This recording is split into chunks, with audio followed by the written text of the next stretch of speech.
Okay, strap yourselves in, folks, because today we are diving into the deep end of physics. We're talking about the kind of mind-bending stuff that'll make you question reality, and trust me, you are going to want to stick around for this one.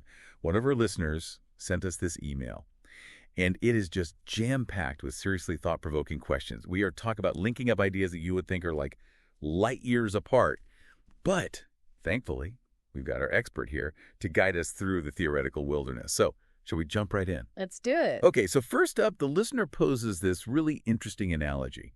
They ask, what if we think of quarks, which are, those super tiny particles that make up, well, everything. What if we think of those quarks like tiny little zygotes in the universe's grand scheme of things? Get it? Because they're like the building blocks. Right, like the fundamental seeds of matter. And what makes this analogy even more intriguing is how the listener connects it to the Higgs field. Oh, yeah, the Higgs field. Now, that's a name I haven't heard in a while. It's like that cosmic syrup that gives particles mass, right? That's one way to think about it. But the listener takes it a step further. They're asking, what if it's not just about giving mass? What if the Higgs field is also actively shaping how these fundamental particles, these quark zygotes, are actually forming and interacting? Okay, well, hold up a second. So instead of the Higgs field just being like this passive cosmic syrup, we're saying it could be more like a cosmic mold, like it's guiding how things come together at the smallest level. Yeah. My mind is already starting to melt. It's a bold proposition. Yeah. And it speaks to this really cool concept in physics called emergence. Emergence, okay. Yeah, so basically emergence is the idea that complexity can come from simpler parts interacting in, well, unexpected ways. Think about it. You've got ant colonies, right? Incredibly complex societies, but each individual ant is just following a relatively simple set of rules. Yeah, never thought about it like that. Or take the human brain, billions of neurons firing, creating consciousness, thoughts, emotions, all from these tiny electrical and chemical signals. And now we're saying the Higgs field might be doing something similar, but on a universal scale. That's the question the listener is raising. It's like they're suggesting that even the most fundamental forces in the universe might be playing a role in this grand process of emergence. I'll be honest, I need a minute to process that. It's a lot to take in. It really makes you wonder, though, doesn't it? What if the very laws of physics are more about fostering this kind of mind-blowing complexity than we ever imagined? I mean, I thought baking a cake was complicated, but this is next level.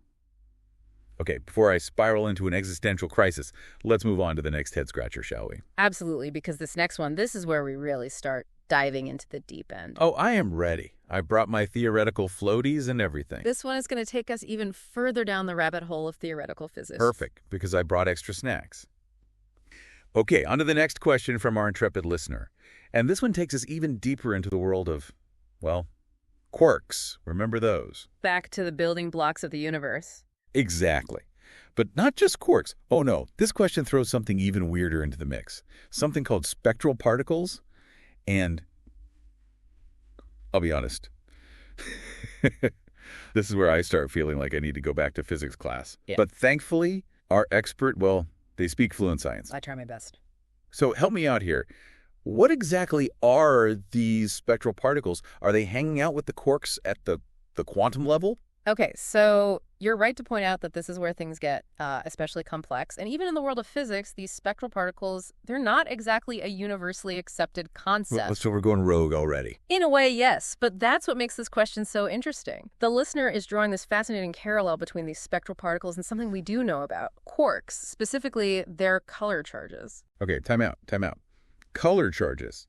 Now, I vaguely remember this from, like, high school physics.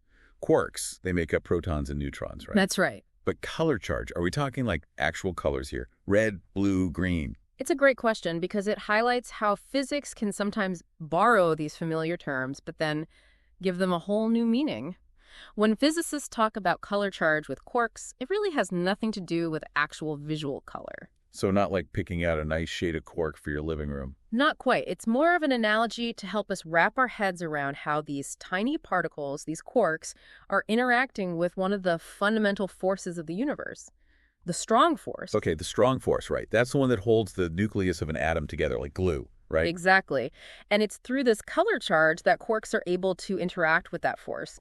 So it's more like quarks have their own special language. Right. And this color charge, it's like the grammar of that language. That's a really great way to put it. And what's fascinating is that our listener is making a connection between this grammar of quarks, this color charge, and the properties of these theoretical spectral particles. They're looking for patterns, like a code hidden in plain sight. Precisely. Now, whether that connection holds up under scrutiny, that's still very much up for debate. Ah, the joys of theoretical physics. Always another layer to uncover. But it's that kind of outside-the-box thinking that often leads to new discoveries. I like it. It's like they're saying, hey, what if the rules that govern these teeny tiny bits of matter, what if those rules are actually reflections of some deeper mathematical structure, some grand cosmic equation that we're only just beginning to understand? It's a tantalizing possibility. And speaking of math, can you believe we're about to talk about the Riemann hypothesis? This is big league stuff. It's a pretty famous unsolved problem. That's an understatement. It's like the holy grail of unsolved math problems. Mathematicians have been wrestling with this thing for over a century. And how on earth, how does it connect to all of this, to the quarks, to the spectral particles? Well, this is where our listener makes a truly bold leap. Okay, hit me with it. They suggest that the solution to the Riemann hypothesis, this purely mathematical puzzle, they suggest it might actually be found, encoded, in the energy levels of quantum systems. Hold on, I need to sit down for this. So you're saying all those headaches I got in calculus class, those were actually glimpses into the fundamental fabric of reality. It's a bold proposition. My mind is officially blown. Can we get that in writing? I'm going to show my old math teacher.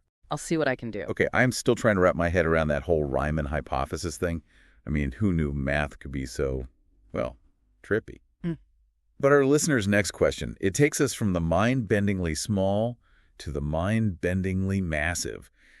Black holes. Everyone's favorite cosmic enigma. Right. They're like the ultimate cosmic vacuum cleaners. Nothing, not even light, can escape their gravitational pull. But forget everything you think you know, because this question, it throws a real curveball into the mix. What if, and I'm just going to say it, what if the universe itself is pixelated? Now we're getting into the realm of quantum gravity, where even the nature of space-time gets a little, shall we say, fuzzy? Fuzzy. Okay, I can dig that. So imagine instead of space-time being this smooth, continuous fabric, it's more like a digital image. Like with pixels. Exactly, like tiny indivisible units of space and time. Okay, so picture zooming in on your computer screen, right, until you see those little squares. But instead of your screen, it's like the entire universe. And this isn't just some sci-fi idea. Physicists actually think this could be true. It's one of the leading contenders when we're trying to reconcile general relativity with quantum mechanics. Okay, so black holes. How does a pixelated universe, how does that change things? Well, think about how we understand gravity now.